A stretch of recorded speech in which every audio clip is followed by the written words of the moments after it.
caros tutores, caros alunos. Aqui quem está falando é a professora Roberta, que é mestre em Linguística pela Universidade Federal do Piauí. E hoje nós daremos início à disciplina de leitura e produção textual para o curso técnico em Química.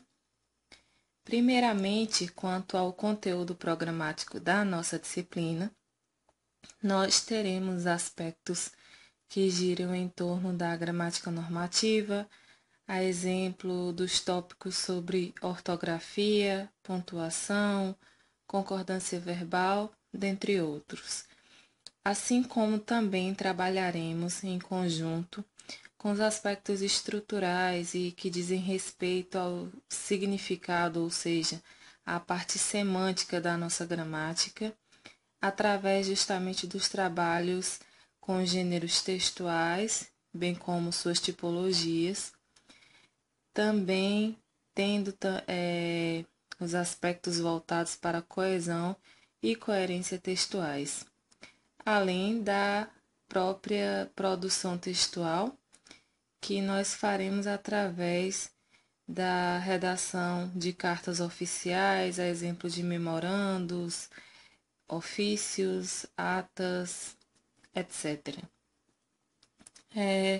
Primeiramente, nós trazemos o olhar da professora formadora, que é justamente o objetivo central está em fazer com que vocês, caros alunos, entendam a nossa língua materna, no caso a nossa língua portuguesa, não como um conjunto de regras, mas como um leque de possibilidades para que nós possamos desenvolver variados tipos de linguagens, levando em consideração os aspectos fundamentais do contexto comunicativo, que são justamente o contexto, a situação em que ocorre a comunicação e os seus, digamos, atores, que são os interlocutores.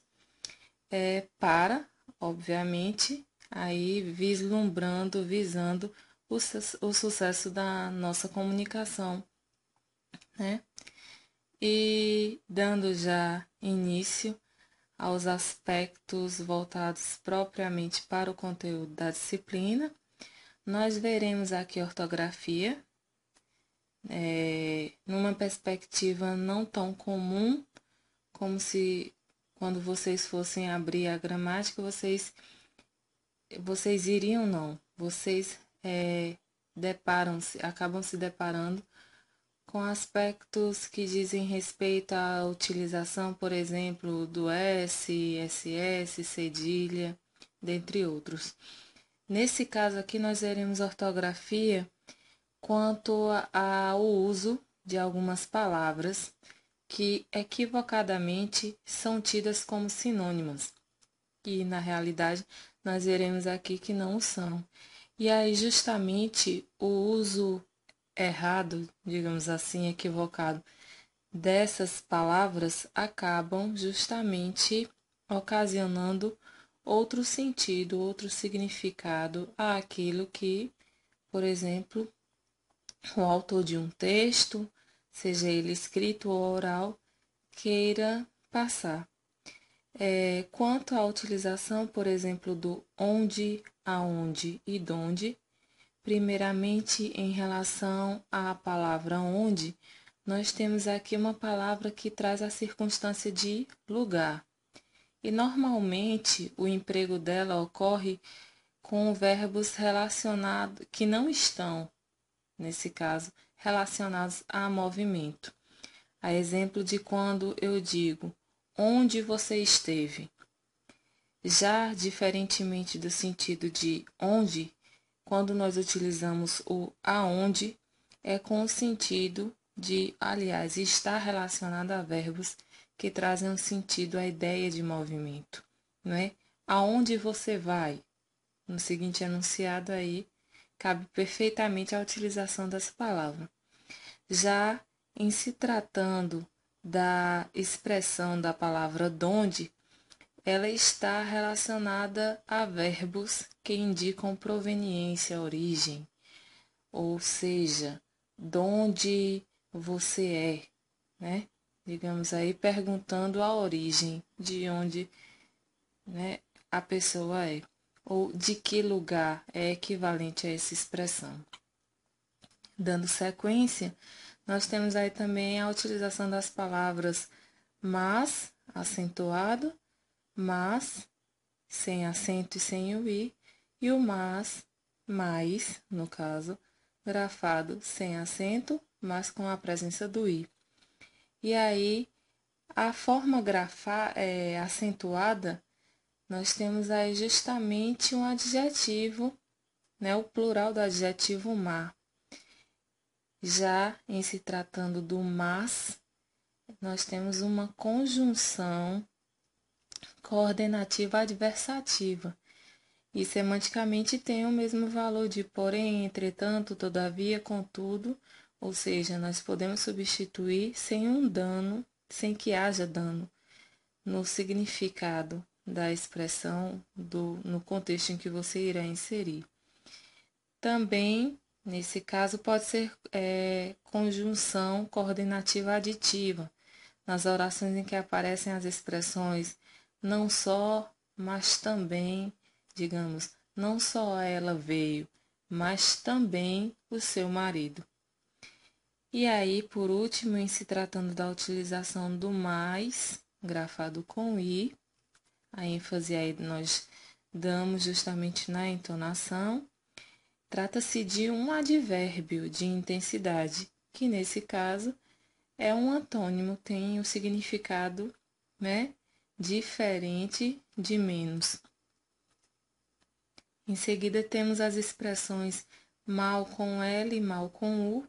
O mal com L é um advérbio, ou dependendo da situação aí, o contexto, pode também vir com a função de conjunção adverbial temporal, ou seja, mal cheguei, começou a chover. Como advérbio, é antônimo de bem. E pode, aí, nesse caso, como conjunção adverbial, pode ser sinônimo de assim que, ou seja, assim que cheguei em casa, começou a chover. Já se tratando da utilização do mal com u, temos aí um adjetivo que é antônimo de bom, ou seja, ele é um homem mau, que seria, no sentido contrário, ele é um homem bom. Quanto às expressões acerca de, grafadas juntas, acerca de, separado, e acerca de, já é grafado com um H. A expressão acerca de, grafado, digamos, juntamente, tem um valor prepositivo e significa sobre, ou seja, nós poderíamos colocar essa expressão no seguinte contexto: não sei nada acerca daquele assunto ou desse assunto, ou seja, não sei nada acerca sobre esse assunto. E aí, quanto à expressão acerca de, grafada de forma separada, nós temos aí no valor adverbial, normalmente pode ser substituído pela expressão aproximadamente. Já o acerca de, grafado com H, tem um valor temporal e pode ser substituído por faz aproximadamente, ou seja, há cerca de 10 anos que não vejo meus amigos do terceiro ano, por exemplo. E aí, nós meio que finalizamos essa sessão que diz respeito à ortografia, porém no material de vocês, na apostila, vocês encontrarão outras expressões, né, outras situações aí que requerem um pouco mais de nossa atenção quando formos utilizá-las, para que isso não gere, torno a dizer, o uso equivocado, não gere problemas de entendimento, de compreensão por parte da pessoa que você estará se comunicando. Nós adentraremos agora no assunto que diz respeito à acentuação gráfica, né? Temos, em relação a isso, vale salientar que essas regras estão em conformidade com o novo acordo ortográfico, né? Que já está em vigência. Quanto à posição da sílaba tônica, nós devemos sempre acentuar as oxítonas terminadas em A, E, O, em, acentuado, com um acento circunflexo, em, acentuado com acento agudo, e ens, que aí, no caso, ocasiona o plural das expressões anteriores, seguidas ou não de S. Inclusive as formas verbais, quando seguidas de lo, no plural ou no singular, e lá, plural ou singular. Também recebem acento as oxítonas terminadas em ditongos abertos, como ei, eu, oi, ou oi, seguidos ou não de S. A segunda regra, ainda falando quanto ao aspecto de acentuação, só não acentuamos aí, são os casos de exceção, as oxítonas terminadas em I ou U, a não ser que seja o caso de um hiato, por exemplo, as palavras baú, aí, Esaú e atraí-lo. São acentuadas porque as vogais I e U estão tônicas nessas palavras. Então, são situações aí particulares. Acentuamos as palavras paroxítonas quando terminadas em L, a exemplo da palavra fácil, afável, em N, pólen, abdômen, R, câncer, caráter, em X, tórax, látex, PS, fórceps, bíceps, o A com o tio, em sua forma, seja singular ou plural, a exemplo das palavras imã e órfãs. E também nas terminações em ão, seja no plural ou no singular, como nós podemos encontrar nas palavras órgão, bênção, com i ou seguido de s, júri, táxi, lápis, on, nylon, próton, o M, álbum, médium, o S, bônus, vírus. Também acentuamos as paroxítonas terminadas em ditongos crescentes, ou seja, onde há aí o casamento de uma semivogal com uma vogal, a exemplo das palavras névoa, infância, tênue, calvície, série, entre outras. E uma regra que ela é justamente geral, que é quanto à acentuação de todas as proparoxítonas, né? Todas as palavras proparoxítonas são acentuadas, a exemplo das palavras México, música, público, pálido, etc. E aí vemos que, quanto às regras de acentuação, elas são breves e elas sempre dirão respeito à questão da sílaba, o posicionamento da sílaba tônica na palavra, no vocábulo. Ok, gente? E aí adentraremos nos aspectos voltados para os pronomes. E aí vemos inicialmente que normalmente os pronomes são entendidos como as palavras que substituem ou acompanham os nomes, no caso aí os substantivos.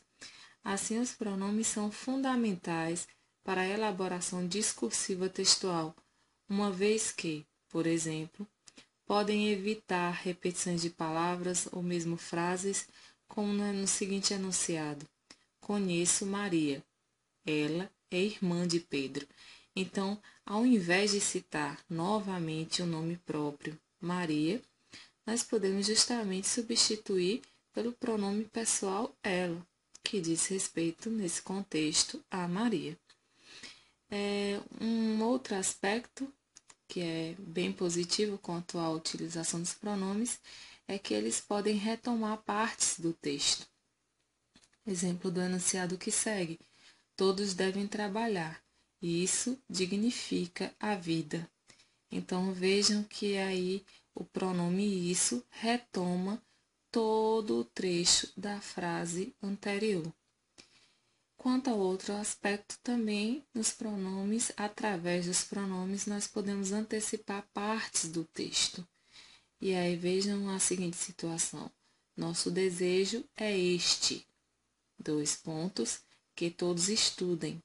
Aí no caso nós temos o pronome este, que antecipa a oração que vem após os 2 pontos, né?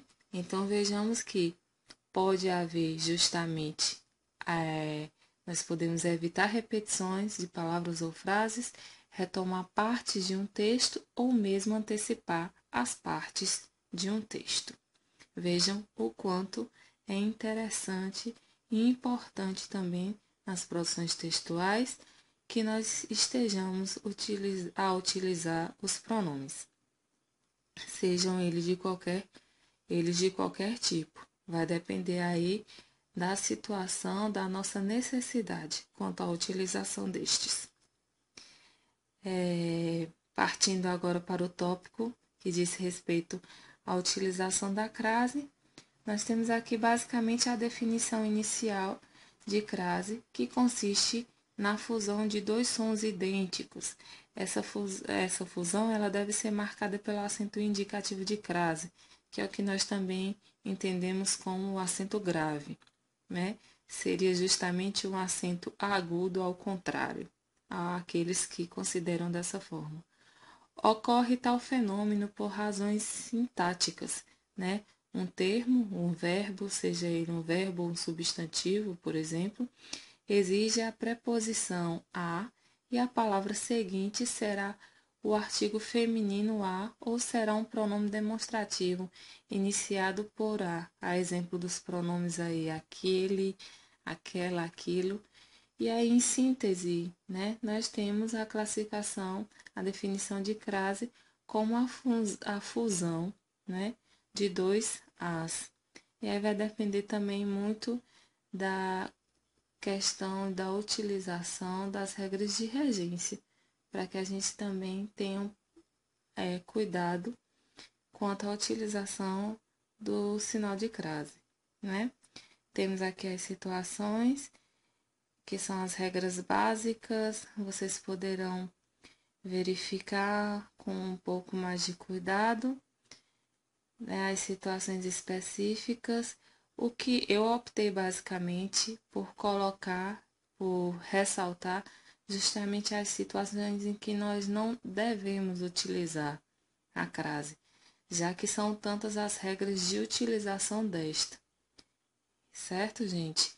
Então vejam que os tópicos iniciais dessa nossa unidade 1 são esses. Então, recapitulando, são os aspectos voltados para ortografia, acentuação gráfica, a utilização dos pronomes e, por fim, a utilização da crase. Espero que vocês tenham compreendido, né, o que foi agora exposto e nós nos encontramos justamente na próxima aula que diz respeito aos conteúdos da unidade 2. Até a próxima, gente. Bons estudos!